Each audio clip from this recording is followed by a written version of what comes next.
Hallo, liebe Freunde der okkulten Mysterien, zu einem neuen Beitrag. Biblischer Blutfluch, der Ursprung aller Vampire. Seid bereit, in die düstere und geheimnisvolle Welt der Vampire einzutauchen. Eine Welt, die durch den biblischen Blutfluch geprägt wurde. Wir werden die Geschichte von Kain und Abel aufdecken. Dabei werden wir die finsteren Verbindungen zwischen Kain, dem ersten Mörder, und blutsaugenden Untoten enthüllen. Taucht ein in die tiefen Abgründe der mythischen Legenden und enthüllt die Ursprünge des verfluchten Daseins der Vampire.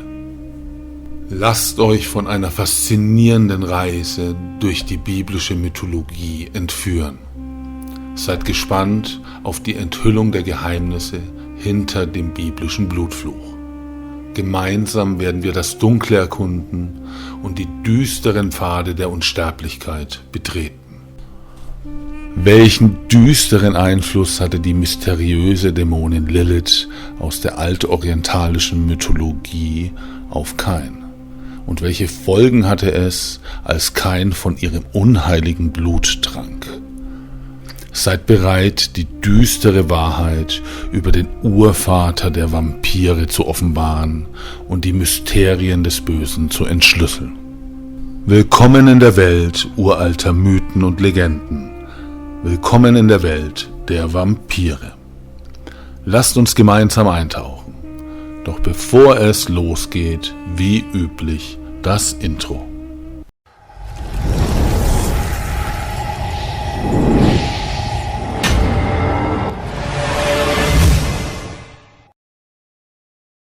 Von der Frühzeit bis heute glaubten viele Menschen, dass Blut Lebenskraft gibt. Aus Erfahrung wussten sie, dass ein verblutendes Lebewesen der Tod ereilt. Blut und Leben stehen also in engem Zusammenhang. Viele Menschen glaubten deshalb, sie würden Lebenskraft erhalten, wenn sie Blut tränken. Diese heidnische Ansicht missbilligten die Christen zutiefst. In der Bibel wird oft Blut als Symbol für Leben und Reinheit betrachtet. Diese Vorstellung, dass jemand Blut trinkt, um Unsterblichkeit zu erlangen, wird daher als Verletzung dieser Symbolik angesehen und als Fluch betrachtet. Zahlreiche Legenden erzählen von Menschen, die von einem Blutfluch befallen wurden.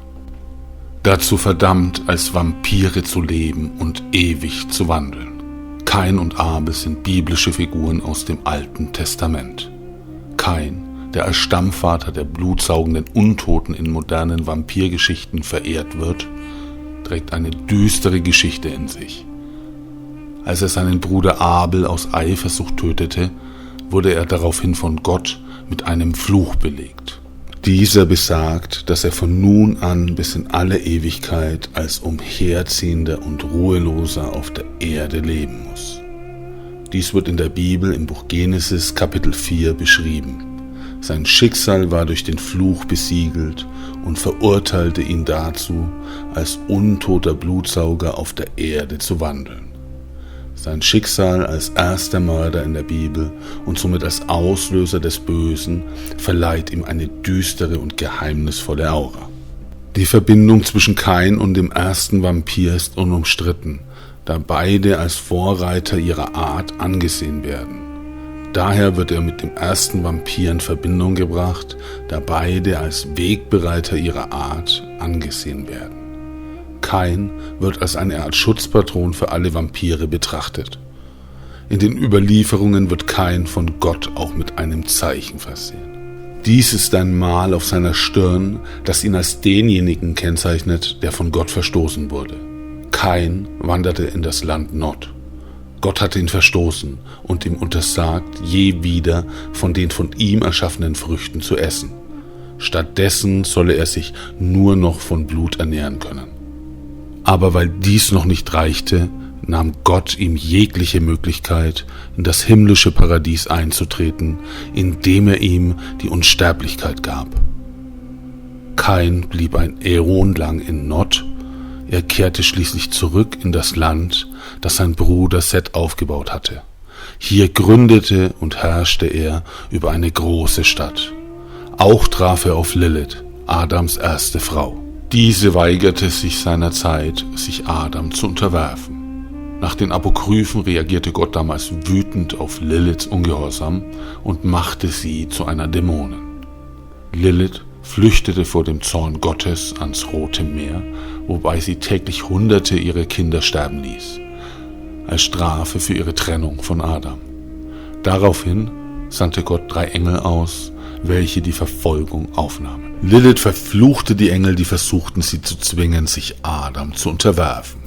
Doch sie entkam den Engeln und traf schließlich auf Kain, der von ihrer dunklen und mächtigen Anziehungskraft fasziniert war.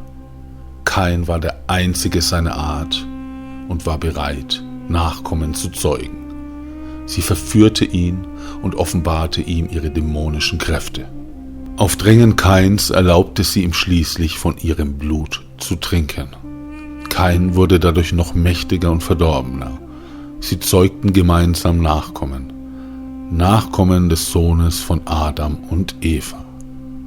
Diese sollten später als die 13 Engel Kains bekannt werden.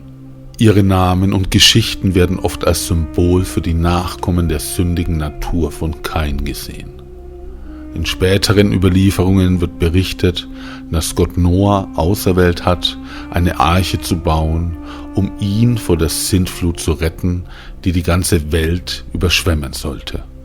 Noah gehorchte und rettete seine Familie und zahlreiche Tiere vor dem Unheil. Nachdem die Flut vorüber war und Noah und seine Familie die Arche verließen, opferte Noah Tiere und ließ ihr Blut auf die Erde fließen, als Dank für ihre Rettung. Einige glaubten, dass dieser Akt eine besondere Bedeutung hatte und den Blutfluch aufheben sollte, der durch Kain entstanden war. Was Noah und seine Familie nicht wussten, war, dass auch Kain auf der Arche war, verborgen in einem dunklen Versteck. Er konnte sich vor den Menschen verbergen, aber sein unstillbarer Durst nach Blut trieb ihn dazu, heimlich von den Tieren zu trinken, die auf der Arche waren. Und so verharrte Kain, der von Liliths verfluchtem Blut getränkt war, in ewiger Verdammnis. Seine roten Augen leuchteten wie glühende Kohlen in der Dunkelheit, voller Gier nach dem Lebenssaft der Lebenden. Seine Gestalt war eine finstere Erinnerung an die Sünde und das Böse, das in den Herzen der Menschen lauerte. Die düsteren Legenden über Kain verbreiteten sich wie ein giftiger Nebel, der alles in seinem Weg verdarb. Seine unheilige Brut, die Kinder Kains, hatten auf perfide Weise ebenfalls einen Weg gefunden, um auf der Arche zu überleben. Sie hatten es geschafft, in den Schatten zu überleben und ihr bösartiges Erbe weiterzugeben. Als die Arche schließlich die Erde erreichte und Noah und seine Familie das Land betraten, spürten sie die unheilige Präsenz von Kain.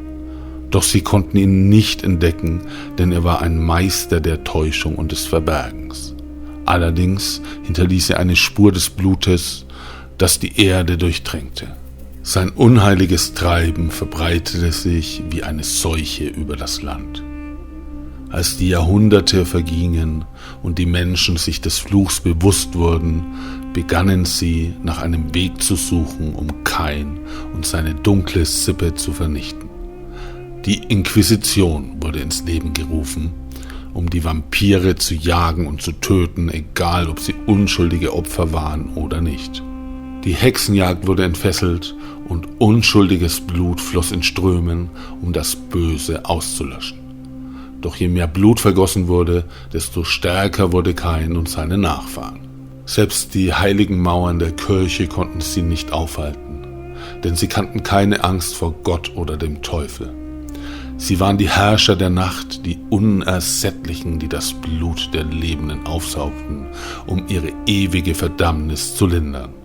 Und so dauerte ihr schreckliches Treiben bis zum heutigen Tage an, verborgen vor den Augen der Menschen, aber immer präsent in den dunklen Winkeln der Welt. Kain und seine Nachfahren werden niemals Ruhe finden, denn ihr Durst nach Blut ist unstillbar und ihr Wesen von unendlicher Gier geprägt. Möge Gott uns vor ihrem unheiligen Griff schützen und unsere Seelen vor der ewigen Verdammnis bewahren. denn die Finsternis lauert überall und der Schatten des Urvaters der Vampire Kain wird niemals enden. Falls ihr noch mehr zu dem Thema sehen möchtet, lasst es mich in den Kommentaren oder mit einem Like wissen. Und falls du den Kanal noch nicht abonniert haben solltest, dann lass unbedingt ein Abo da. Bis zum nächsten Mal auf unserem düsteren Pfad durch die Welt der okkulten Mysterien.